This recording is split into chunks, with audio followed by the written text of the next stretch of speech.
yous, and welcome to Book 101.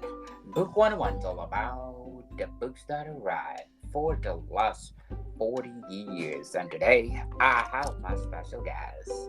He's an award winning author, and of course, best selling author too, no other than J. Edwards Holt.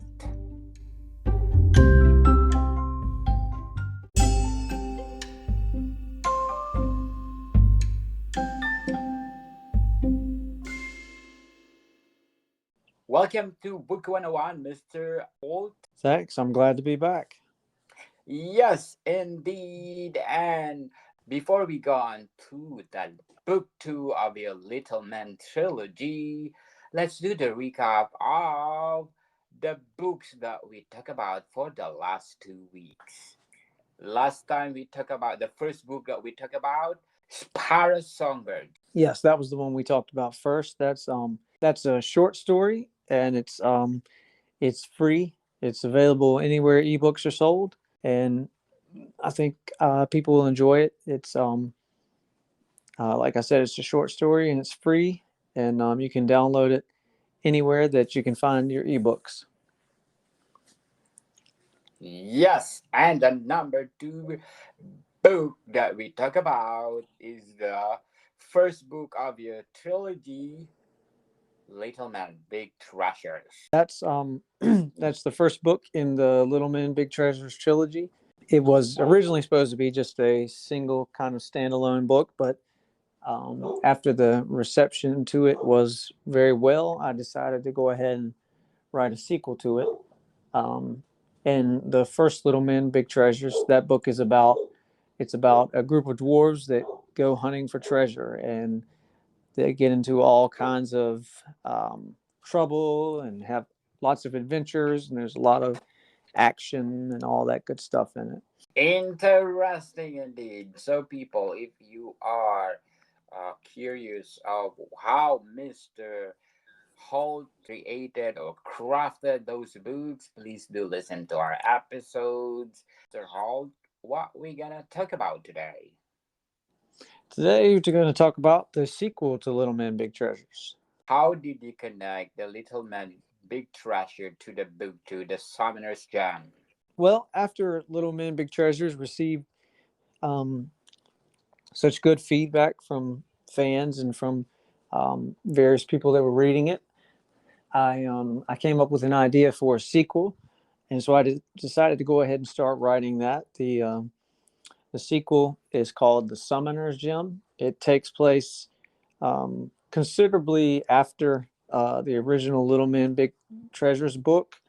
It follows the main character of Little Men Big Treasures is named O'Balin, and it follows his best friend from the first book.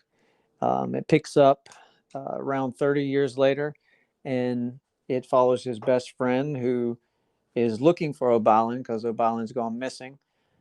And he decides to leave town and go on an adventure to find his old friend. And he ends up crossing paths with a wizard, which is something he doesn't expect. And the wizard has a powerful gemstone that he carries with him called the Summoner's Gem.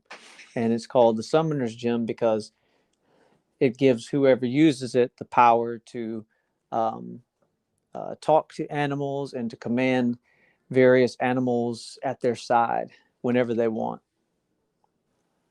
Interesting, Mr. Hall. Summoner's Gem, how many days or month you wrote this novel? It took about a year. What are your struggles in writing Summoner's Gem? It was kind of hard to follow up, to make a sequel and just to kind of come off the success of the first book. Um, but I ultimately, I made this one where, um, while it is a sequel, it can also be read on its own with no prior knowledge of the first book, and you would still be able to get something out of it. Um, but of course, if you read the first book, you'll understand some of the references a lot more than you would have. But it's meant to be read um, it's better read as, in order, but you can also read them out of order and make sense of them too. So, but the challenge was just coming off the success of the first sequel and trying to write something that I felt lived up to the first one. How did you balance the villain and the heroes of your second book?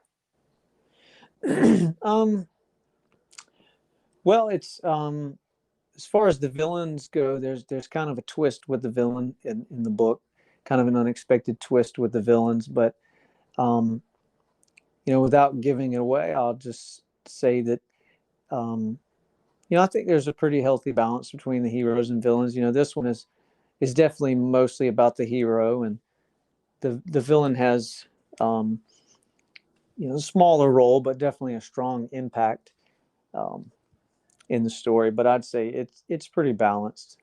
Which chapter that you enjoyed the most writing? Um, Probably the I guess the final big action scene.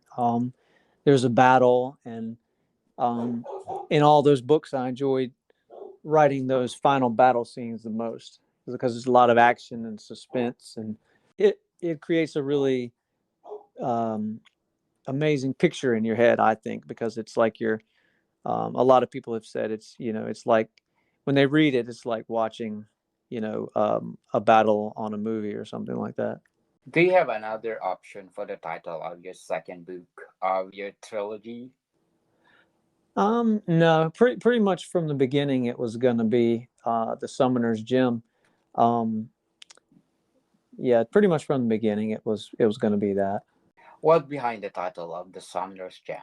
It's called the Summoner's Gem because the uh, the story is focused around um, basically it's a small orange gemstone, and um, as I was talking about earlier, it's an orange gemstone, but it's magical.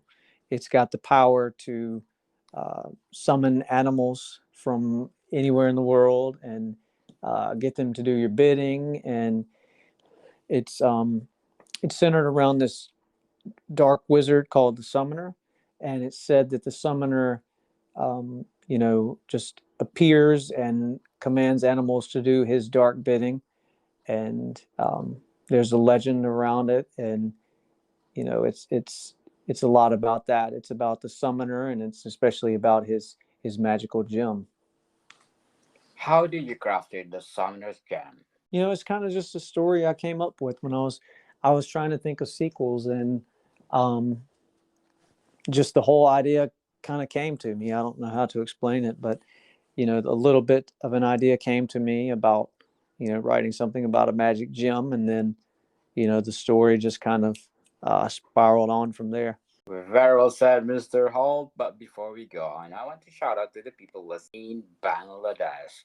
Thank you, Bangladesh, for supporting this podcast in Dhaka division. I get 76% audience share. Barisal division at 20%, Kulma division at 2%, but last but not the least, Shihab division at 2%. Thank you, Bangladesh, for supporting this podcast because this podcast is created to empower writers all over the world, like Mr. J. Edwards Holt. The Summoner's Gem, what is the best highlight? Um, I'd say that the of course the action and just the adventure in it is a lot of fun. It's something that um, really kind of captures the attention of anyone from like preteens all the way to um, I guess you'd say old folks. It just really people have commented on how it's a fun adventure, and um, it's got sort of a moral lesson behind it, which is that when the time comes to do what we're supposed to do, we'll be given the strength to do it. And um, so it's got that kind of moral lesson. It's got family values, and it's got that adventure and the action aspect as well. A little bit of humor too, and um, those are some of the main things it's been praised for. So the Summer's Jam, if you want to go back and revise itself, which part of the book do you want to revise? Um, there's not much I would really change. Pretty much anytime I go back and look at old books, I see things that I would probably refine a little bit. But there's nothing really specific in this one that I would like to change. So let's talk about the main characters of the Summer's Jam. Okay. Yeah, the main character is a dwarf named Bindle. He's from the first book as well. He's the main character's best friend in the first book, and then he's the main character of this book. Let's talk about the villain. Yeah, you got two villains in this book. There's the Summoner, which is the dark wizard that holds the Summoner's gem, and then you've got another villain. He's a giant snake, and his name is Dracon. He's a giant three-headed snake. There you go, and he's um, he's he's pretty villainous. Yes, so Mr. Holt, can you read the prologue of your the Summer's Jam? Mountainside Village. As time goes by, the world and things in it change. This is just part of nature. But no matter how much time goes by, Mountainside Village remains the same. In a world of uncertainty, it remains a light, a beacon of hope and positivity. Most importantly, it continues to be home to some of the world's most interesting creatures, dwarves. Like their home, the dwarves change very little over time. Their bodies grow older as expected, but their ways remain the same. For as long as they have been around, dwarves have been known to be lovers of one thing in particular: treasure. Throughout the years, many dwarves have made a living hunting for treasure, and some even earned the title of legends. Most of the dwarves in Mountainside Village, however, were content to stay around their homes, seldom leaving the village's gates. There was never a need to venture far from home. Mountainside Village had grown over the years and was now home to more farms than ever before. Because of this, there was always more than enough food to go around. But despite their tendencies toward greed, the dwarves were what made Mountainside Village the calm, joyful place that it was. Its residents were humble, friendly, and quick to give a smile in passing. Mountainside Village kept its reputation as a calm and peaceful place to live, separate from the rest of the mountain realm. Nothing of great significance ever really happened in Mountainside Village, just the hustle and bustle of normal everyday life. However, things were soon to change greatly for one particular Mountainside Village resident. Interesting indeed, Mr. Holt. But before we go on, I'm inviting you to my other podcast, Food 101, our third season, with Chef Alessandro, one of the best executive chefs in one of the best restaurants in downtown Toronto. And please do listen to our latest episode. We talk about Parmigiana, people. Parmigiana Melanzane, one of the trademark of Italian cuisine. So please do listen. Food 101 plus one more. Our books are out, not only one but seven volumes and more volumes to come. It's all about how to create a delicious food.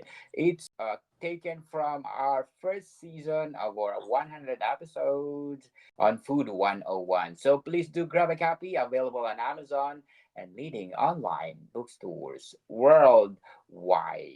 If you describe in five adjectives, what are they? Let's see. I would say exciting, epic, action packed, meaningful, and let's see, fun. It's fun. Definitely fun. So, the Summer's Jam, is it good for a series or a motion picture? I think it would be. Yeah, I think it would be very enjoyable. I've had some comments that it would be good as a movie. Do you have a dream cast for your if it's become a movie or a series? Hmm. I've thought about some, but I don't have anyone in particular right now for that one. It's been a while since I thought about it, but um, yeah, I mean, if given the time, I could definitely come up with a dream cast, but not right. I don't have any right off. Do you think there's a missing that you want to add?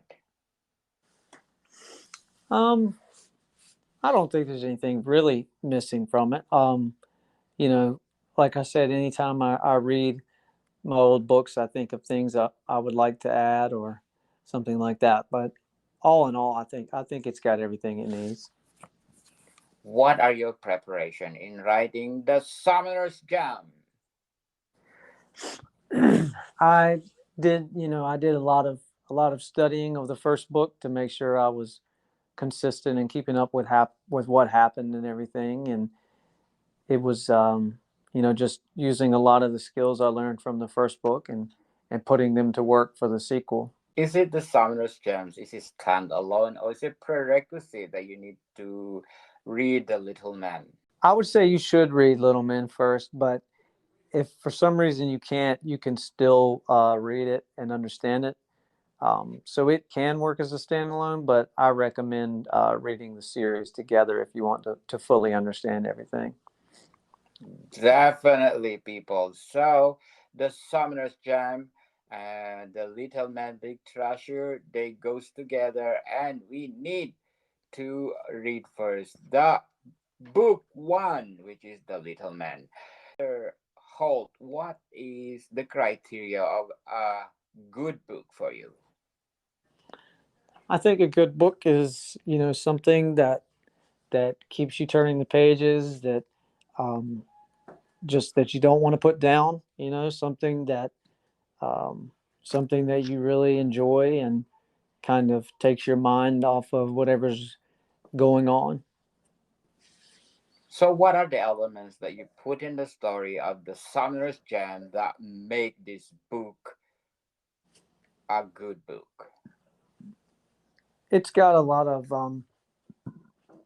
just a lot of situations that are relatable to us even in modern day, and it's got a lot of adventure and just kinds of things that um, that we wish we could do, certain um, things like that. I think it's got a lot of action and adventure and fantasy magical elements to it.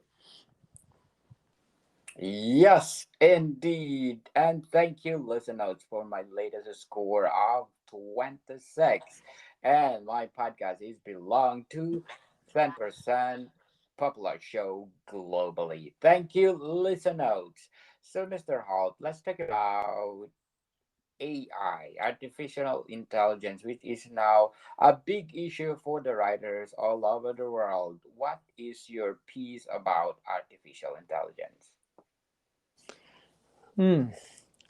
Well, I mean, I think it can serve good and bad purposes. I mean, if you use it and um, kind of if you take false credit, I think it's a bad thing. But in some situations, it can be good.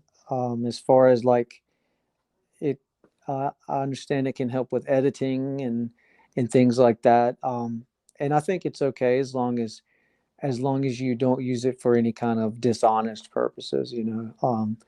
As long as you give credit where credit is due and things like that, I think it's okay. But it's something I'm really enjoying kind of watching it develop because it's really fascinating to me.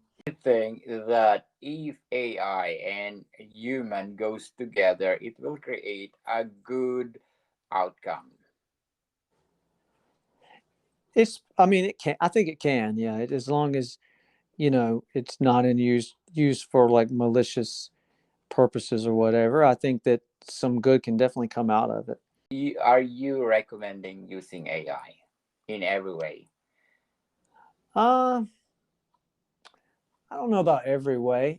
Like I said, it's good for it helps some people edit their work, or I think some people use it to kind of get like writing prompts or writing tips or something like that. Um, and a lot of people use it for businesses too, maybe. But I think under the right circumstances, yeah, it's great. Definitely. It's something that help other people as well as it helps strive more for the best. Thank you, Feedspot, for putting me on the list. My podcast is on the number 7 best art book podcast. You must follow this 2023. Thank you so much. Mr. Hall, can you please invite our listeners to buy all your books? Absolutely. I encourage anybody to pick up, um, this trilogy, the Little Men Big Treasures trilogy. It's like I said before, it's a lot of fun. I've had people enjoy it anywhere from preteens to, elderly people. It's just something that is really, it's written to fit anybody pretty much, and I think that anybody will enjoy it as an adventure. If you enjoy a good adventure with some action and humor and heart, you'll definitely enjoy it, and it'll it'll take you to another world for a little bit. And so I encourage anybody to get it. You can you can find all my books by going to jedwardsholt.com and click on books, and you'll see everything I've written thus far. And my books are available on all major book retailers and ebook retailers. So I encourage anybody to go and pick them up. Yes, people, let's support Mr. J. Edwards Holt because if you support him, he will give more books, people. What is your message for those aspiring writers out there to want to publish their books or book? Absolutely. Yeah. I say that, if you're an aspiring author or planning to publish a book, that you should keep working towards it. Whatever your dream is with that, just go ahead and chase it. And, um, you may be surprised what happens. Yes, people, we encouraging you to do your writing because probably you're one of the best in the making. Who knows, you are one of, let's say, Dickens, Shakespeare, and what else famous? Or Mr. J. Edwards Holt in the making. Stop procrastinating. Go for it, right, Mr. Edward? Absolutely. Mr. Holt, thank you for your time. Thank you for having me again. Modicon people, see you soon.